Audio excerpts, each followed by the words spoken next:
I want to talk to my fellow brothers and sisters who are in ministry. And there's certain subjects that we don't like to touch on, but I want to talk to my fellow brothers and sisters who are burnt out. See, we all start off doing ministry, and we do it from the bottom of our heart. We're excited. And it doesn't matter what ministry you're going into. You could be the new sound person, the new musician for the worship team. You can go into the choir. You can be a singer. Or you could even be a youth leader or a deacon or an usher. And when you start doing that, you've got this joy inside. You're excited. You're an usher and people walk in and you greet them with a smile. You're on the worship team and you're playing bass, you're playing drums, and you got this zeal inside that just, you're excited to do what you're doing. And what you're doing is from the bottom of your heart. But see, what happens is after so many years of doing what you're doing, you get burnt out. And we burn out because we lose the joy that we once had. We lose that twinkle that we had in our eyes. You know those drummers, when you saw the drum kit, you got excited? And it happens. And I'm not trying to bring anybody down, but I want to address the burnt out process. I was reading my word today, and I ran into the book of Matthew, chapter 11, verse 30. And what happens is we start becoming burdened, and we lose the joy, and it starts becoming a chore. And working with people is hard as it is. And then we lose that joy and we begin to burn out. Matthew chapter 11 verse 30 says this: "For my yoke is easy and my burden is light." When we go to biblical times, when they were training an animal such as an ox, when they were ready to start plowing, they were ready to start planting that seed, they created this yoke. And oftentimes the nun, when they got a young ox, they would pair it with an older ox. So the older ox would teach the young ox the ropes, and he would learn exactly how it was done. But that yoke that they put on them, that yoke was tailor-made, if you will. It was custom. It was custom to fit their neck. In other words, so it wouldn't hurt them, but they would pull the plow and they would get the job done the way it was supposed to be done. And sometimes, and I don't know if you can relate to this, but I relate to this. Sometimes when it comes to church and when it comes to ministry, sometimes we bite off a little bit more than we can chew. And we end up paying the price for it. We end up upset because we think it was God the one that did this to us. We take on more ministries, more activities, more responsibilities that God never gave you. Now life is heavy, it's hard, it's sluggish, and now life isn't what it was meant to be. God never gave you that. You got that on your own. And my question is, if that's the case, why do we have so many burnt out leaders? Why are our leaders exhausted? Why are they tired? Why are they running around with no joy? It's like we're on autopilot. Could it be the expectation that the church has? No one else wants to do them, so we do them? You know that we need rest? When was the last time you showed up to church and you did no ministry at all, and you just sat down and you received the word of God and you picked up your hands and you worshiped?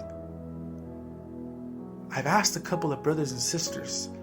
See, I grew up a PK, and see, I can't, how could I put this?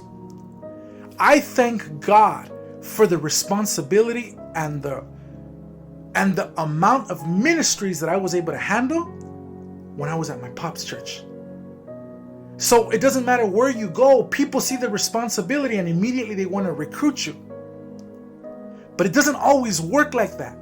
See, 5-6 years ago, I was at this big church.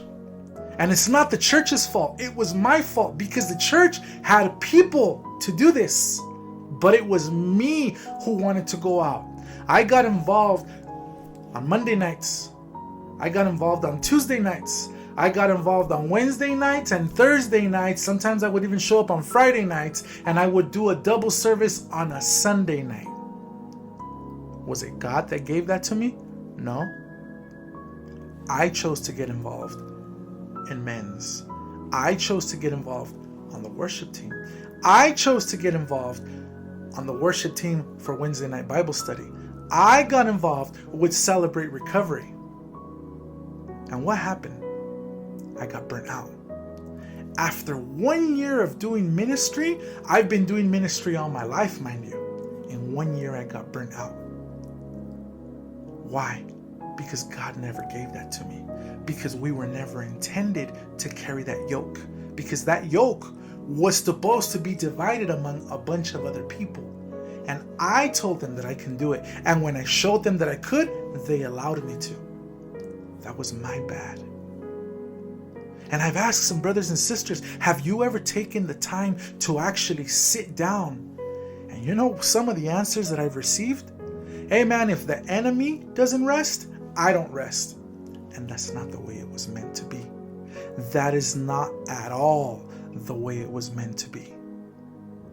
If that yoke is heavy, it ain't for you.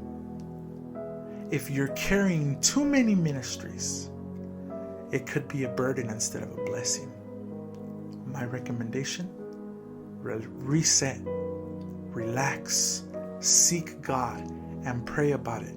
But stress doesn't come from God. No joy in what you're doing, that doesn't come from God. The Word of God says to do it. But what does He say to do it with? He says to do it with a joyful heart.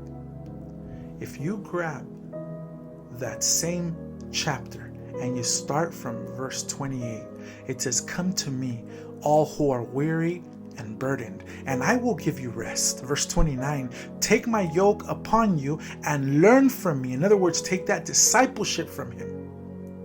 "For I am gentle and humble in your heart, and you will find rest for your soul." Then it says, "For my yoke is easy and my burden is light." I want you to think about this. If that burden is too heavy, if that yoke is too heavy, if that stress is too heavy, if you no longer have a smile on your face, if you're not doing it with joy, something's wrong. You need rest, because it happens that you burn out. And what happens is, not only do you burn out, you no longer want to go to church, because that's what happened to me. I didn't want to go to church anymore. I didn't want to go to church on Monday, on Tuesday, on Wednesday, on Thursday, on Sunday. I didn't want to go anymore. That's not good. The Word of God says, don't forsake the gathering. You need the gathering. The problem was me. I took on too much. And the problem isn't the church. And sometimes pastors will allow you to do ministries. But pray to God before you take on too many of them. Because this church burnout is real, and it can happen to you, because it's happened to me. Rest, pray, seek God, and make sure it's Him, the one that's giving you what's coming your way, what you want, and not too much stress and you setting yourself for burnout. Think about that one. God bless.